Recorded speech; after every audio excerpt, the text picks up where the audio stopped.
ਤੁਹਾਡੇ ਨਾਲ ਵੀ ਪਿੰਡ ਦੇ ਵਿੱਚ ਵਧੀਕੀ ਕੀਤੀ ਕਦੇ? गुलाबी खुराई सर उसने कर दी 35-40 के आसपास का सर। और सर वहीं बस्ती है सर, हमारी वाल्मीकि बस्ती है सर। ये हमारे बच्चे हैं, ये कल ना कोई हादसा, क्यों बारिश का मौसम था सर, 8वें महीने के 7वें महीने के बाद है सर। जैसे बारिश हुई तो उसके अंदर सर पानी भरना स्टार्ट हो गया।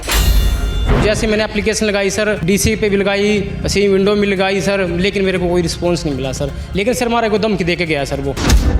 सरपंच देखे? हाँ सरपंच सर, मौके पर मेरे फैमिली थी, सरपंच, उसका सरपंच का डैडी जो भूपेंद्र राणा, वो भी नाम है उसका, वो बोल के गया भाई एक तो रेजुलेशन मैंने डाल दिया, अब इस बस्ती को रेजुलेशन डालूंगा और ये घर ये सारे गिरवाऊंगा। वो कहते नजायज कब्जा इस करके तोड़े गए घर। सर मेरे गांव के अंदर 50% लोग पंचायत की जमीन में बैठे सर।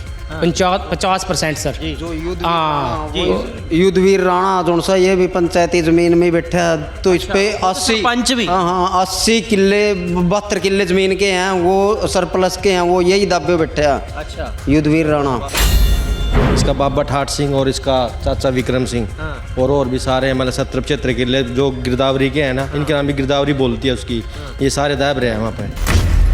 आपकी जमीन ते कब्जा नहीं दिखता, बाकी जिथे बैठा दूसरे की का दिख रहा कब्जा, अपने का दिख नहीं रहा। मैं तो सुदाम हुसैन हूँ को, मैंने तो छोड़ आ ही नहीं सकता कोई।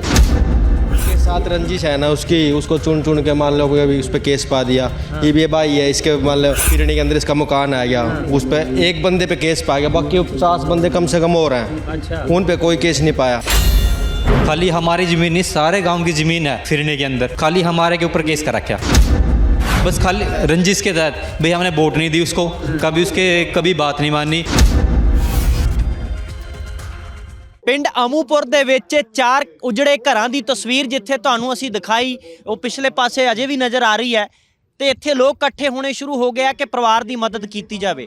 ਪਰ ਕੀ ਉਸ ਸਰਪੰਚ ਤੋਂ, ਯੁੱਧਵੀਰ ਰਾਣਾ ਜਾਂ ਉਸਦੇ ਪਰਿਵਾਰ ਤੋਂ ਪਿੰਡ ਵਾਲੇ ਕਿੰਨੇ ਦੁਖੀ ਨੇ? ਇੱਕ ਇਹ ਸ਼ਖਸ ਸਾਡੇ ਨਾਲ ਨੇ, ਹੋਰ ਇਹਨਾਂ ਦੇ ਸਾਥੀ ਖੜੇ ਨੇ, ਪਿੰਡ ਅਮੂਪੁਰ ਦੇ ਪੱਕੇ ਵਸਨੀਕ ਨੇ, ਕਦੋਂ ਤੋਂ ਰਹਿ ਰਹੇ ਨੇ ਸਾਰੀ ਗੱਲਬਾਤ ਕਰਦੇ ਆ। ਤੁਹਾਡਾ ਨਾਮ ਕੀ ਹੈ ਜੀ ਤੇ ਅਮੂਪੁਰ ਤੋਂ ਕਦੋਂ ਤੋਂ ਰਹਿ ਰਹੇ ਹੋ? सर हमने 50 साल हो गए सर।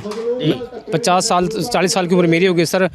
और सर 60 साल मेरे फादर एक्सपायर हो गए सर। वो 60 साल के हम यानी कि जब से सऊदी संभाली हम पंचायत की ज़मीन पे बैठे हैं सर। ਤੁਹਾਡਾ ਨਾਮ ਕੀ ਹੈ? मेरा नाम करण सिंह है सर, गांव अमूपुर मेरा, ਜ਼ਿਲ੍ਹਾ ਅਮੂਪੁਰ ਦੇ ਪਿੰਡ ਯੁੱਧਵੀਰ ਰਾਣਾ ਜਾਂ ਉਸਦਾ ਜਿਹੜਾ ਪਰਿਵਾਰ ਹੈ, ਜਿਵੇਂ ਉਸਨੇ ਤੈਸ਼ ਨੈਸ਼ ਕਰ ਦਿੱਤੇ ਸਿੱਖਾਂ ਦੇ ਘਰ, ਤੁਹਾਡੇ ਨਾਲ ਵੀ ਪਿੰਡ ਦੇ ਵਿੱਚ ਵਧੀਕੀ ਕੀਤੀ ਕਦੇ? जैसे ही मेरे घर के पास एक तालाब है सर जी। सर तालाब की खुदाई स्टार्ट कर दी सर। तालाब की खुदाई सर उसने कर दी 35-40 के आसपास का सर। और सर वहीं बस्ती है सर, हमारी वाल्मीकि बस्ती है सर। और सर हम 150-200 घर है सर वहाँ पर।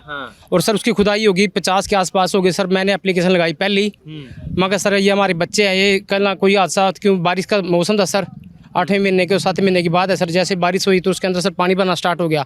तो सर पानी तो हमने रोक दिया सर कैसे कैसे करके, क्योंकि खुदाई बहुत ज़्यादा हो गई थी।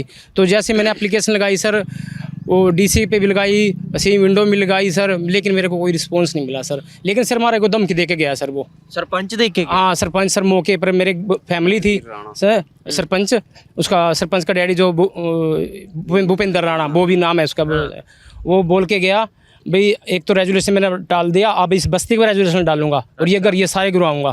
सारे मतलब ਜਿਹੜੇ ਗਰੀਬਾਂ ਦੇ ਘਰ ਹੈ ਪਿੰਡ ਦੇ ਵਿੱਚ, ਉਹਨੂੰ ਕੋਈ ਪਰਵਾਹ नहीं सरपंच? कोई नहीं सर। मेरे गांव में ये रविदासी हैं सर, मेरे गांव में उनका इतना बड़ा इक्का था सर, बहुत बड़ी इक्का था, उनकी आपस में लड़ाई करवा दी सर। और वो बंदे भीतर पड़े, यानी कि वो पाड़ दिए सर वो। मतलब ਤੁਹਾਨੂੰ ਇਹ ਡਰ ਸੀ ਕਿ ਤੁਹਾਡੇ ਛੋਟੇ ਛੋਟੇ ਬੱਚੇ ਕਿਤੇ ਨਾ ਹੋਵੇ ਅਣਗਹਿਲੀ ਕਰਕੇ ਉਹ ਟੋਬੇ ਦੇ ਵਿੱਚ ਡਿੱਗ ਜਾਣ? हाँ सर, क्योंकि अभी तो फिलहाल तो अभी खाली है वो, लेकिन जब जैसे ही बारिश होते हैं सर उसमें पानी भर जाता है सर बहुत ज़्यादा।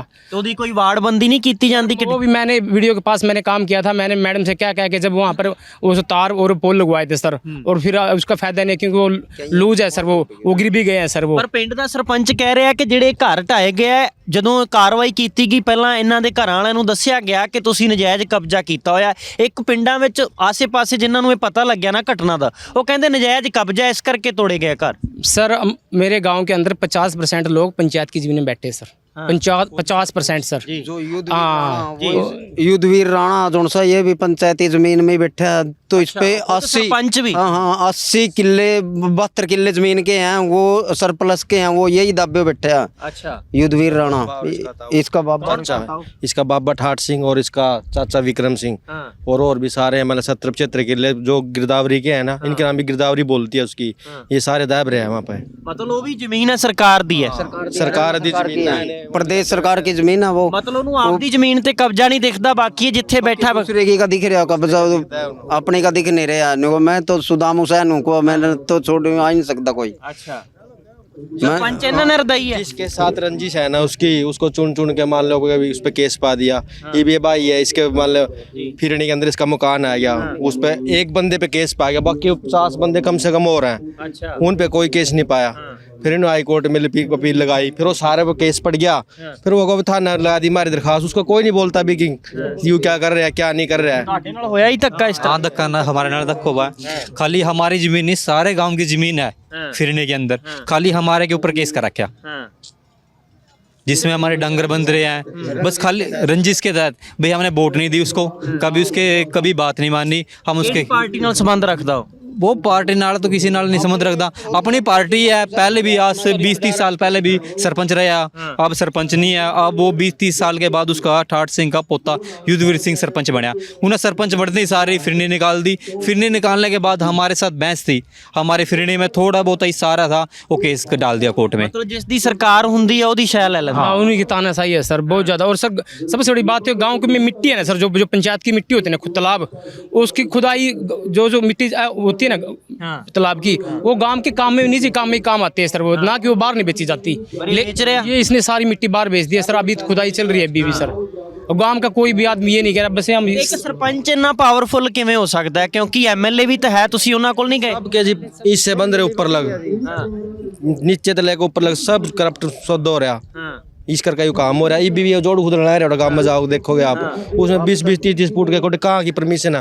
कौन सा माइनिंग अफसर मान 3-4 फुट तो ऊपर परमिशन दे देगा? ਜਿਹੜੇ ਆ ਪਰਿਵਾਰਾਂ ਦੇ ਘਰ ਢਾਏ ਆਪਣੇ ਸਾਹਮਣੇ ਤੁਹਾਡੇ ਪਿੰਡ ਦੇ, ਇਹ ਪਰਿਵਾਰ ਕਿਵੇਂ ਦੇ ਨੇ ਬੰਦੇ? ਇਹਨਾਂ ਦਾ ਸੁਭਾਅ ਕੌੜਾ ਹੈ? ਸਰਪੰਚ ਨਾਲ ਲੜਾਈ ਕਰਦੇ ਆ? ये ने सारी उम्र सरपंच को वोट दी सर, जब से ये आए थे ना 1947 से, तब तक ये सरपंच के साथ ही सर। ये आपकी पहली बारी ना, ये 4 भाई थे, 2 ने वोट कहीं और दे दी, 2 ने इसको दे दी, फिर भी सर उन 2 को भी मकान घेर दिए और इनके मकान घेर ਮਤਲਬ दिए। ਇਹ ਪਰਿਵਾਰਾਂ ਨੇ ਕੋਈ ਲੜਾਈ नहीं की? सर ये इनके साथ तैना सही है सर। ये सर गरीब को कोई भी आदमी किसी गरीब को नहीं बख्शता सर, गांव में कोई भी हो सर, सबको यानी कि ये बाजीगर है बेचारे, ये इनके पास भी नोटिस भेज रखा है, ये बाजीगर खड़े सर, ये सारे पंचायत की जमीन बैठे। ਕਾਫੀ ਭਾਈਚਾਰਿਆਂ ਦੇ ਲੋਕ ਰਹਿੰਦੇ ਆ। हाँ जी, सारे 36 बरादरी के सबके साथ भाईचारा है सर, सिर्फ एक ये आदमी है जो हिटलर है और कोई नहीं है सर।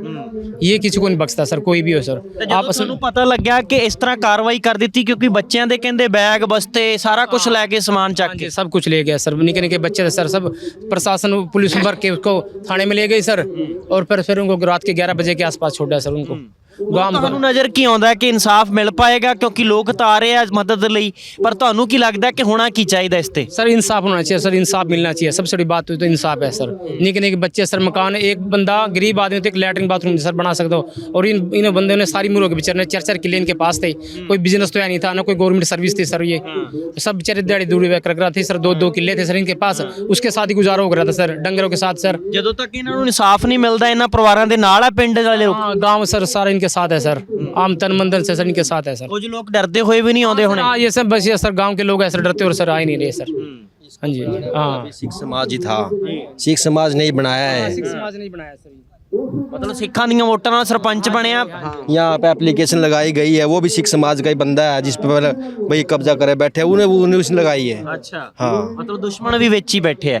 ਤਾਂ ਹੁਣ ਤੁਹਾਨੂੰ ਨਜ਼ਰ ਕੀ ਆਉਂਦਾ ਹੈ? ਆਮੂਪੁਰ ਪਿੰਡ ਦੇ ਉੱਤੇ ਨਜ਼ਰ ਹੈ ਬਹੁਤ ਸਾਰੇ ਦੇਸ਼ ਦੇ ਲੋਕਾਂ ਦੀ ਕਿ ਇੱਥੇ ਜਿਹੜਾ ਜ਼ਮੀਨ ਦਾ ਰੌਲੇ ਕਰਕੇ ਮਕਾਨ ਢਹਿ ਗਏ ਆ, ਪਰ ਸੱਚਾਈ ਕੁਝ ਹੋਰ ਹੈ, ਹਨਾ? नहीं सर, सच्चाई तो बस ये है सर, वो है सर वोटा का रूड़ा है सर, सबसे बड़ी मेन बात तो है। इसको वोट नहीं दी, अगर वोट देते तो सर कुछ नहीं हुआ था, क्योंकि इससे पहले और भी तो सरपंच आए हैं सर, और किसी ने कोई एक्शन लिया ही नहीं है सर कभी भी। पिछले साल सरपंच था गुरबख्श, उसने भी कोई मतलब नहीं था सर, और बाजीगर भी सरपंच बने हैं सर, लेकिन बस इसको खुद रखती है भाई मेरे को वोट पूरी नहीं दी है, ये है। और सर वोट हमने नहीं दी, हम भी पंचायत की जमीन में बैठे, अब इनके साथ बनी अकल हमारे साथ भी बन सकती है सर, इसका क्या भरोसा है? ये ਤਾਂ ਸਰਪੰਚ ਨੇ ਤੁਸੀਂ ਦੱਸਿਆ ਕਿ ਪੰਚਾयती ਜ਼ਮੀਨ ਤੇ ਸਰਪੰਚ ਵੀ ਆਪਦੀ ਵਾਈ ਕਰਦਾ ਹੈ, हाँ जी हाँ जी हाँ जी। ਮਕਾਨ ਵੀ ਬਣਾਏ ਆ? नहीं नहीं सर, उसके पास ये 11 किले जमीन तो मेन फ्रंट के अंदर है सर, ये हाँ ये तालाब के पास ही है सर। पंचायत की जमीन है? हाँ सर, बक्का बोर्ड बोलते हैं सर उसको, उसके चाचे की है सर। वो हरियाणा सरकार के अंदर चली गई है सर वो जमीन, वो अब फिर वो तो छोड़ता नहीं है, क्यों? क्योंकि सर उसके पास सारे अफसर मिले, ऊपर से लेकर नीचे तक सब मिले हुए हैं सर। ਤੁਸੀਂ ਖੁਦ ਆਪਣੇ ਮਸਲੇ ਦੀਆਂ ਕਿੰਨੀ ਵਾਰੀ ਸ਼ਿਕਾਇਤਾਂ ਦਿੱਤੀਆਂ? सर मैंने 4 बार एप्लीकेशन लगाई सर, नहीं लेकिन सर कोई रिस्पॉन्स नहीं मिला। मेरे को प्रशासन सर जैसे मैं एप्लीकेशन लगा के आया, प्रशासन मेरे पास फ़ोन आया CIA 1 से CIA 2 से, भाई तू कहाँ, मगर जी एक बार को थाने में आओ, तेरे को बुलाएंगे। मैंने कई बार बंदे से बोला यार मेरे को थाने बुला रहे, वो बोले भाई अकेला जाइए, क्यों करके बाद तेरे को क्या दे के और तेरे को अंदर डाल दे। मैं तो सर गया ही नहीं आ, नो मैंने ना फ़ोन उठाया सर। ਤਾਂ ਗਰੀਬਾਂ ਦੇ ਨਾਲ ਪਿੰਡ ਅਮੂਪੁਰ ਦੇ ਵਿੱਚ ਧੱਕਾ ਹੋ ਰਿਹਾ, ਇਕੱਲੇ ਸਿੱਖ ਪਰਿਵਾਰਾਂ ਨਾਲ ਨਹੀਂ, ਐਸੀ ਭਾਈਚਾਰੇ ਦੇ ਲੋਕਾਂ ਨਾਲ ਵੀ ਸਰਪੰਚ ਖੁੰਦਕ ਰੱਖਦਾ, ਇਸ ਕਰਕੇ ਕਿ ਵੋਟਾਂ ਨਹੀਂ ਪਾਉਂਦੇ। ਜੇ ਵੋਟਾਂ ਪਾਈਆਂ ਵੀ ਗਈਆਂ ਤਾਂ ਵੀ ਆ ਹਾਲ ਕਰ ਦਿੱਤਾ ਗਿਆ, ਮਕਾਨ ਢਾਹ ਦਿੱਤੇ ਗਏ। ਪਿੰਡ ਦਾ ਇੱਕ ਘਰ ਦੁਖੀ ਨਹੀਂ ਹੈ, ਕਈ ਘਰ ਦੁਖੀ ਨੇ, ਔਰ ਇਹ ਵੀ ਕਿਹਾ ਜਾ ਰਿਹਾ ਕਿ ਪੰਚਾਇਤੀ ਜ਼ਮੀਨ ਦੇ ਉੱਤੇ ਕਾਫੀ ਕਬਜ਼ਾ ਸਰਪੰਚ ਦਾ ਵੀ ਹੈ, ਦੋਸ਼ ਲੱਗੇ ਨੇ। ਹਾਲਾਂਕਿ ਇਸ ਮਾਮਲੇ ਦੇ ਵਿੱਚ ਸਰਪੰਚ ਨੇ ਹਾਲੇ ਤੱਕ ਕਿਸੇ ਤਰ੍ਹਾਂ ਦਾ ਕੋਈ ਸਪਸ਼ਟੀਕਰਨ ਨਹੀਂ ਦਿੱਤਾ। ਸਰਪੰਚ ਨੂੰ ਸਾਹਮਣੇ ਆਉਣਾ ਚਾਹੀਦਾ ਕਿ ਆਖਰਕਾਰ ਇਹ ਜਿਹੜੇ ਪਿੰਡ ਦੇ ਵਿੱਚ ਲੋਕ ਜੇ ਵਾਕਈ ਨਜਾਇਜ਼ ਕਬਜ਼ਾ ਕਰੀ ਬੈਠੇ ਨੇ ਤਾਂ ਸਰਪੰਚ ਕਿਉਂ ਨਹੀਂ ਸਾਹਮਣੇ ਆ ਰਿਹਾ, ਕਿਉਂ ਨਹੀਂ ਬੋਲ ਰਿਹਾ। ਤਾਂ ਉਸ ਨੂੰ ਮੀਡੀਆ ਦੇ ਵਿੱਚ ਆ ਕੇ ਜਾਂ ਪ੍ਰਸ਼ਾਸਨ ਅੱਗੇ ਕੀ ਐਪਲੀਕੇਸ਼ਨ ਦਿੱਤੀ ਸਰਪੰਚ ਨੇ ਕਦੇ? ਤਾਂ ਇਹ ਪਿੰਡ ਦੇ ਲੋਕ ਖੜੇ ਨੇ, ਗਰੀਬ, ਚਾਹੇ ਇੱਥੇ ਸਿੱਖ ਹੈ ਜਾਂ ਕੋਈ ਹੋਰ ਭਾਈਚਾਰੇ ਦੇ ਲੋਕ ਨੇ, ਇਹਨਾਂ ਦਾ ਕਹਿਣਾ ਹੈ ਕਿ ਸਾਡੇ ਨਾਲ ਵੀ ਸਰਪੰਚ ਯੁੱਧਵੀਰ ਰਾਣਾ ਤੇ ਉਸਦੇ ਬਾਪੂ ਨੇ ਤੇ ਉਸਦੇ ਪਰਿਵਾਰ ਨੇ ਸਾਡੇ ਨਾਲ ਵੀ ਧੱਕਾ ਕੀਤਾ।